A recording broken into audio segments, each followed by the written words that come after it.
What's up, gamers?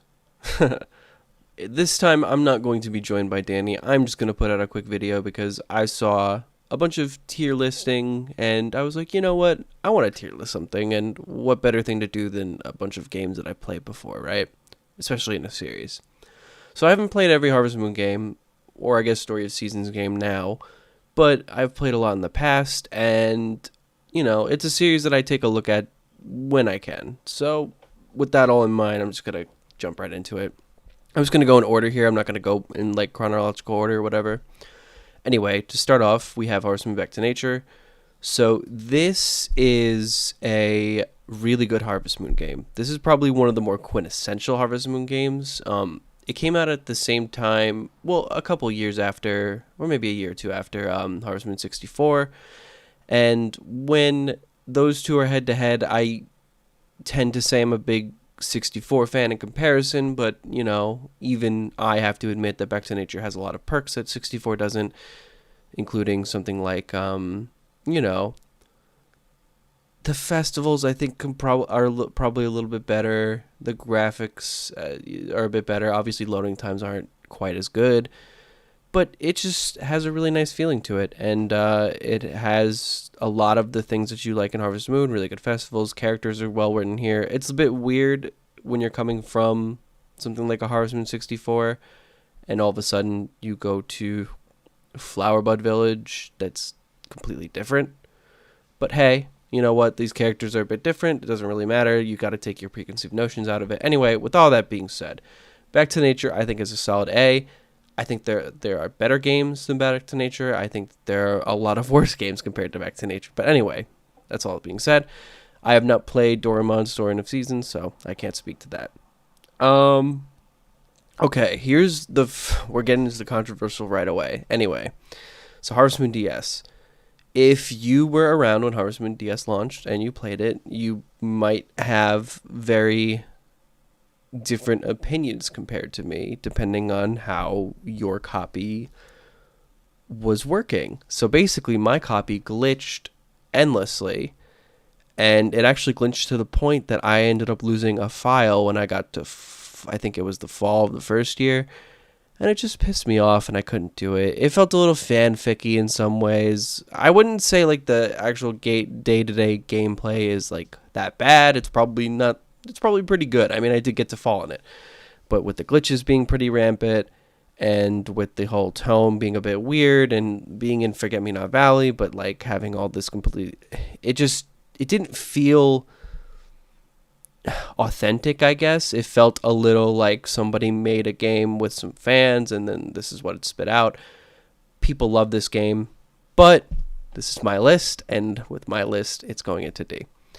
Okay, so A New Beginning. We're going to keep the controversy train rolling. So I picked this up not too long after it came out. I think it was early 2013. And I didn't get past spring because there is a ridiculously long tutorial phase, and I just got bored of it. So for lack of, nuance and actual digging into what's wrong with it, I just don't like this game because I couldn't really get past it. And, people might say, well, you didn't really experience the game. You need to kind of get to the game and experience it for what it is. I feel this way about TV shows the same way I feel about games, where it's like, if you need to hook me, like if the hook rather is so far into the game that I can't even get to it without like losing complete interest, like, the type of people that say, oh, well, if you watch these 20 episodes, that's when it gets good in a show or something. I don't think that's valid. So I'm just going to put it into D as well. So we're going to keep the train rolling here. Okay. So now we're here at Harvest Moon, the original, just Harvest Moon. So this was on the Super Nintendo. I actually played this on the Virtual Console for the first time back when the Wii was still pretty new. I got nothing too horrible to say about it. For what it is at the time, it's very good. Obviously very primitive. Obviously translation in terms of English wasn't too great. But, I mean, it's fun. It's got a good repetitive gameplay loop. Not a whole lot to do, or there's not a massive amount of things to do, and there's not a lot of in-depth character writing or anything. Not that they could even really do it. I'm sure there are better, life sim genre-esque games on the Super Nintendo, but I mean, if you're going to go with this one, it's actually a pretty good one. So with that all being said, I'll put it into A. It's probably low A. I might push it down to high B a little bit later on, but for now, I'll just put it in low A. So, Innocent Life. I have not played this. I have seen gameplay footage of it, and I knew people who played it. People like it, but I haven't played it. So, from what I understand, it's pretty completely different. So, I don't know. Oh, these have Rune Factory in them too. Okay, well, I've only played a couple of Rune Factory, but I can give my thoughts on it. Anyway, don't know what this is. No idea. If you have any idea, then, more power to you, but no clue. Rune Factory 4. Okay, so Rune Factory 4 was the second Rune Factory game that I played. I've played the original, and I skipped 2 and 3. But anyway, I played Rune Factory 4. It seems like a pretty good game. My only issue with Rune Factory 4 was that it's more of an encompassing relationship I have with Rune Factory, in which it's kind of hard for me to have life sim, like deep life sim, Harvest Moon aspects of gameplay combined with like an RPG anime kind of a thing that it goes for. I'm not saying it's bad, and I know that there are some people that enjoy it more than me. Obviously, Rune Factory is a pretty dedicated community, and I'm sure they were happy when 5 came out. 4 was pretty good. I didn't get very far in it, but I mean, I would feel happy putting it in B or C. I'm not sure where to put it right this second, but I'll keep it in C for now, because honestly, I didn't play it very much, and this is my list, so like, how am I gonna do this? All right, Island of Happiness. This game sucks. It might be worse than all of these. Oh man, it's pretty down on the list. It's not very good. I mean, okay, so here's my problem with it, is not only touch controls, which is a major downside of this game. I mean, controlling it was just horrendous. In addition to that, they tried to go for some interesting gameplay mechanics by having like a weather cycle with crops being completely different, among other things. That's all to say, I think I got to summer or fall in this in the first year, and I just like gave up on it. It wasn't fun. I've heard the sequel's good. I'm sure the sequel's in here soon, but I didn't play it because I was just so turned off after playing this game. Anyway, let's get down to it. The OG Rune Factory was pretty good. So I enjoyed it more than Rune Factory 4.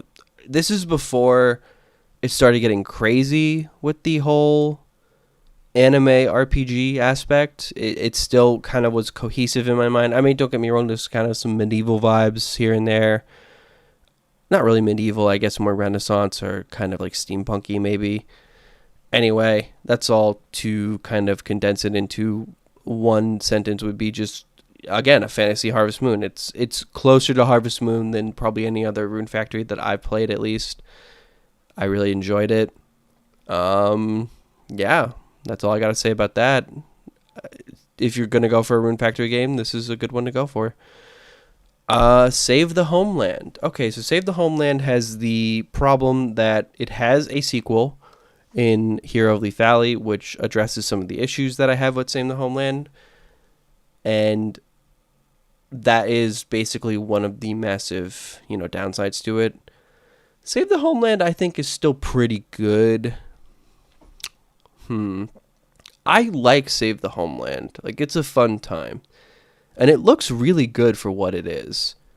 The only problem is, obviously you only get that 1 year cycle and then that's it. And you can keep repeating it. And, there are obviously, I think, like, about a dozen, maybe a bit under that, endings that you can experience. So, there's varied gameplay. There's different routes you can go down and just keep testing it. It's really fun. I mean, it's simple, right? The only problem is when I first bought this and I saw PlayStation 2 Harvest Moon, let alone PlayStation. But PlayStation 2 Harvest Moon, I was like kind of psyched, like, oh yeah, I'm hoping they're taking advantage of this. They really didn't. I'd probably put it in the C tier. It's good. Like, it's enjoyable. I think you can go and play it and have a good time, which is, that's kind of my baseline here. If I had to explain my rankings right now,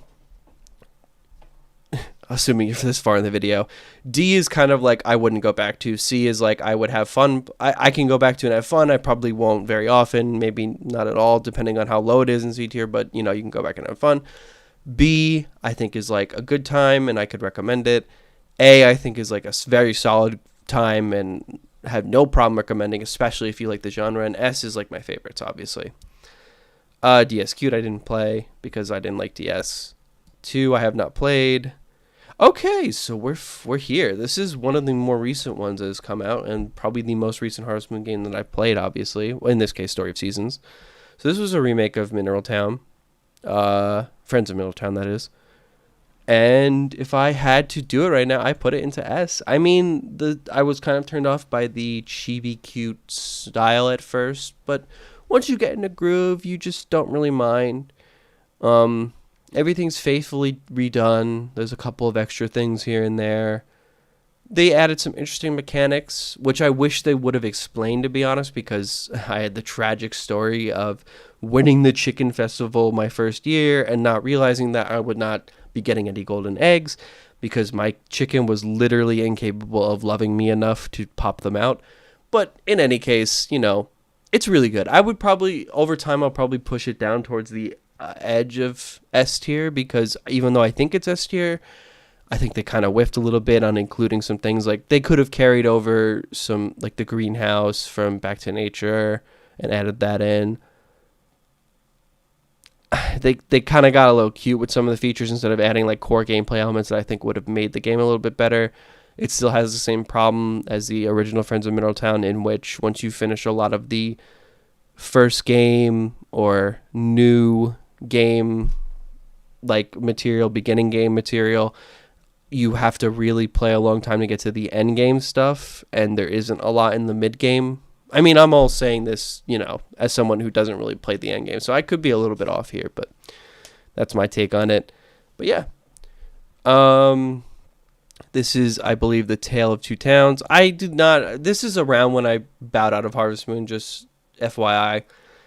We'll get to it. I'll probably talk about it when I start talking about Animal Parade. But yeah, around Animal Parade era is when I was like kind of falling off of Harvest Moon for a bit. But yeah. In fact, I mean, I'll just do it as I go. So I said I didn't play Sunshine Islands. I'm realizing that I probably haven't played half of this list, but you know what? It's fun. I might as well just talk, and you're getting an older fan's, opinion, whatever. Another Wonderful Life. I am willing to put this where I put A Wonderful Life. I would say that is the same kind of game as A Wonderful Life, but I'm not going to. I didn't play this version. It's basically the same thing as A Wonderful Life. So when I talk about A Wonderful Life, you can kind of mentally do the calculus and be like, oh, he'd probably put it around where he's putting it here. Grand Bazaar, didn't play. I mean, damn. Okay, so anyway, finally we got to a game I've played. Harvest Moon 64. This game is the GOAT. So, funny story with this game. I have a little anecdotal thing. Basically, when I was 6 or 7, I believe 7, I went to a sleepover with some friends, and it was just the 4 of us, and we were playing games and like chilling, and the morning of the sleepover, after the night, we woke up, we had some like chocolate chip waffles, everything was going great, and then they one of my friends, the one whose house it was, and then his like best friend at the time, busted out this game, which is Harvest Moon 64, and they both had files on it, and they were playing a little bit.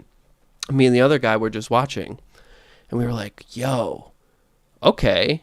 And because basically there are 2 different reactions you can have to Harvest Moon. One is like, I really want to try something like this, and the other one is, that is not what I'm looking for in video games at all. I'm looking for action, I'm looking for adventure. This is none of that. Anyway, I was in the former camp, and I really wanted to play it, and for the longest time, I was looking for it. But at this point, when I was 7, this was well after the 64 was dead in the water. The GameCube had been out for like maybe a year or 2 at this point. And where I was just like, damn, I don't know where I'm going to find this. Finally, I got my saint of a grandmother to track down this freaking game. We go to, I think it was an EB Games in the United States, which was already like a crazy thing. It was like in some mall. We found it, and I got to play it, and it lived up to all of the things I remembered. At this point, I had probably played a Harvest Moon game or two because it had been a while since then. Probably been like 2 or 3 years later. But with all that being said, damn, this game is good. The festivals are on point. The character writing's really nice. Of course, translation issues a little bit here and there. This was Natsume. This was peak Natume because they couldn't even spell their own name right in the menu. But, I mean, regardless, you're talking about, again, really, it's just probably the most cohesive and fun Harvest Moon game I can think of. And I still haven't perfected it. I still haven't had a perfect run in it, but I plan to someday. Okay, so back to back here. We're getting to A Wonderful Life. This is a little controversial, but I think A Wonderful Life, I used to put it in this area, in the A tier. I'm going to swing it down here for now. My reason for swinging it down there right now is because nostalgia is a hell of a drug. And A Wonderful Life was the literal first Harvest Moon game that I ever played.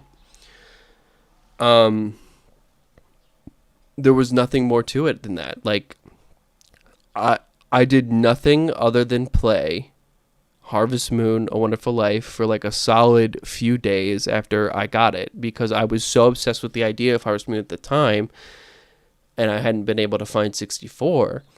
I was like, whoa, finally, I found one. It's a very boring game. This is why, now we're going to get to the part where I'm knocking it down. It's a very boring game in the end. The first year is fine. You could find enough to do. Like, there's fishing, there's digging fossils, you're trying to get to know people. That's fine and dandy. And obviously, this game puts a very big emphasis on family and farm life and your kid growing up, among other things. The massive problem with all of that is that there is not enough to do so this game works with the time system of 1 second is 1 minute in the game, and then there are 10 days to a season obviously the 4 seasons make up a year. The problem is that chapter 1 is 1 year, chapter 2 is 2, chapter 3 is 3, chapter 4 is I think 3 or 2, chapter 5 I believe is 2 or 1, and then chapter 6 is 1. You're looking at about like on the order of 10 years in game, a little bit more than that, I think, but yeah, about 10 years of that. It's just a massive time sink. And basically, once you get to the point of like, growing some banana trees and, selling the seeds, like it's over. Like, no, even without doing the banana seed trick, by the time you get to the 3rd chapter, it's just like you're running out of things to do in the game. I've beaten this game. It's a slog. I could only do it when I was a kid and had a lot of free time to be able to. I could not play this game today. That all being said, I still have obvious rose-tinted glasses for it. I like this game, so I'm gonna put it in B, and that's how we're gonna sit there. Okay, so Frantic Farming. Never played it. Think it's a puzzle game. Cool. All right, Magical Melody. We're getting into some good stuff here. Oh, Magical Melody is such a good game. Again, chibi art style, kind of like weird. But at the same time, you know what? The gameplay is amazing. This game is one of the games that I've come back to the most. I've probably played this game the most out of all the Harvest Moons because it's like so easy to just jump right into. There's a lot of variance in the way that you can kind of like pick and choose what to do. There's a lot of bachelors and bachelorettes. There's a lot of like characters. You can pick 3 different starting land masses, and then you can obviously move around as you go. You could buy a bunch of land. The goddess, you got to save her. There's a lot of good gameplay mechanics here, and it's just fun. And there was this file that I made not too long ago, like a few years ago, a little bit more than that, where I basically tried to play as efficiently and optimized as possible, which is kind of how I like to play life sim games. Some people like to play it to relax, and I like to play it to relax, but I kind of like to have that optimization thing going here. Anyway, that's all being said, deserving of S. It is super fun, and if you want a simple kind of cutish style game to just relax to, I mean, this is your bread and butter. My Little Shop, have not played. GBC2. So GBC2 actually I did play. I played it very briefly, and I can confidently say it's pretty boring. See, The problem is I don't really know where to put it here. So here's the problem, right? I'll put it here for now, but for what this game is trying to do in the era that it was built, it does it better than these games. These games don't do it as good in my opinion. But the problem is these games have so much more available content compared to this that it feels kind of weird to put it below. You know what? I'm going to swing it up here. I'm going to put it right there. This is pretty boring. You can kind of go to town and do stuff. There's a lot of, it is solely focused on farming. So it is a little like boring, but you know, that is what it is. Actually, while I'm here, I might as well just throw this in there too. So these are so full, sorry, tripping over my words. These are solely focused on the farming aspect. This one you can go into town. This one is literally just on a farm. They're very, very limited by the hardware they're on. But I mean, you know what? If you want a very simple game, I mean, they can deliver. So there you go. GBC3 I have not played a lot of, but I will say it seems like a good time. I kind of want to try and go back and play this one because it seems like it could be like a pretty good experience. I don't think it's going to have the depth regardless of like the options that you can have with it. I don't think it'll have the depth to get to a point to put it somewhere in BAS tier, but you know, right now, I'm uncomfortable putting it in C. I'm sure it'd be good. I had fun when I was playing it. Anyway, okay. So here we are at Animal Parade. This is the game that made me realize that I was like delving out of Harvest Moon and not being that interested. But here's the thing. It's a good game. In fact, I'd probably put it, right there. Because there's a lot to do in this game and it's a lot of fun. Here's the problem with it though, is that it is a slog to get through. As in the same respect that this is a slog, this is a slog because of how little content there is spaced out over it. The actual like kind of day-to-day is fine as long as you have things to do. This is just very slowly paced. And the problem is there's this massive map you need to walk around. And if you're like me and you play optimized, then guess what? All of a sudden, you're going to have, 20, 30-minute days. Like you'll be playing one day of this in game turns into 20 minutes in real life for someone like me, which is just, it's not unacceptable. But the thing with Harvest Moon and Story of Seasons and ISO games like them, like My Time at Porsche's, your Stardew Valleys, is you really want to see progress happening pretty quickly. You don't want to be hampered by like a slower paced gameplay. And that's ultimately the problem with this. I mean, I might come back to it. Maybe emulating it would help. Loading screens were a problem here and there, so maybe that could help. I have a pretty beefy computer. I should try that maybe. With that being said, I haven't gone back to it since then. But I will admit the meat and potatoes of like the actual gameplay aspects were fun. I enjoyed how it looked and how it felt. Hero of Leaf Valley. Here's the problem. I haven't played it. I've known people that played it, and people that feel the same way I do about Save the Homeland have said that this is better. I would probably feel confident putting this above it, but I have not personally experienced it, so I'm not going to talk about it. I'm going to put this here for now. I have no idea what this is. Okay, Tree of Tranquility. So we are officially in Tree of Tranquility. I'll put it here. So Tree of Tranquility is on the very borderline of would I even play it again or like had a good time with. I didn't get very far in it. When this came out, it was kind of marketed, maybe not marketed, but the fan reception was just like, oh, it's a very good back to roots kind of style. Because at the time, the most recent games have been stuff like Magical Melody, and I think DS and other things like that. So this was kind of getting closer to that Back to Nature 64 vibe with obviously a new take on it. It's fine. It's really hard for me to quantify what I didn't like about it because ultimately, again, I didn't get very far in it. I can only just say that I didn't get very far in it, and this is just the vibe check I got on it. But I'm sure it's a good game ultimately, and obviously there are aspects of like your kid growing up, or that and not Back to Nature, in Animal Parade as well. I just feel like this is the more realized version of this. You can even play as these two characters in this, so That's all I got to say. I did not play this. We will get to this when we get here. Didn't play 3 like I mentioned before. This is Puzzle to Harvest Moon. This I don't really feel comfortable ranking anywhere because it is a puzzle game. Like, it has nothing to do with Harvest Moon, really. I mean, I guess it is Harvest Moon by brand, but, it's not the same kind of gameplay. So I'm not going to rank it. But yeah. This is a hard one. I don't know where I want to put this. I'm going to put this here. So I actually haven't, I don't own this game, but back in earlier in, rather, not earlier because it's already 2022, obviously, but in 2021, after this game came out for a few months, there was a opportunity to play it free for a week through Nintendo Switch. I don't know if that was a Nintendo Switch Online perk or whatever, but I took the chance, I tried it. Didn't get very far. One of the massive problems I had with it is that it just doesn't feel as realized as a concept as it probably should.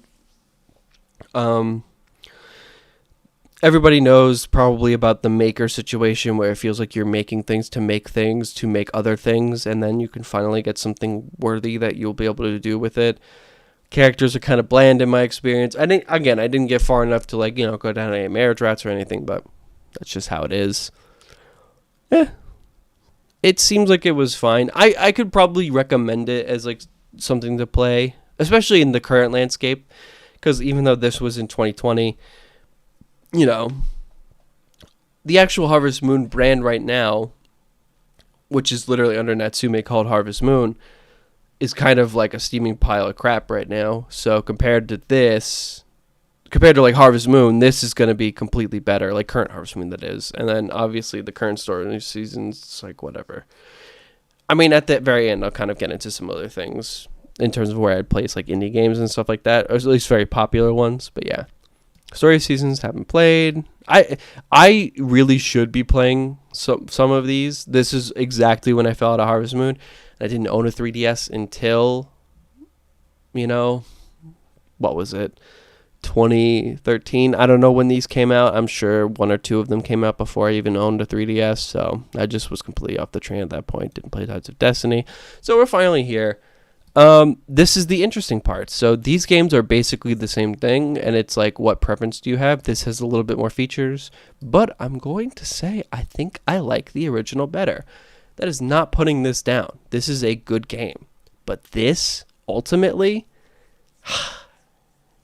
I mean, again, call it nostalgia, blinding my take here, but there's something about this. I think the writing was a bit better, maybe a bit more, it gave you a bit more credit. It wasn't quite as like chibi cute and more kind of like closer to that farming realism aspect. And it was just a very good version. It was basically Back to Nature ported to Game Boy Advance, which is a downgrade for all intents and purposes, is a downgrade. And it added way more features. Like, this is a good time. This is a great time. Yeah, I think this is a really good game. And I think it's better.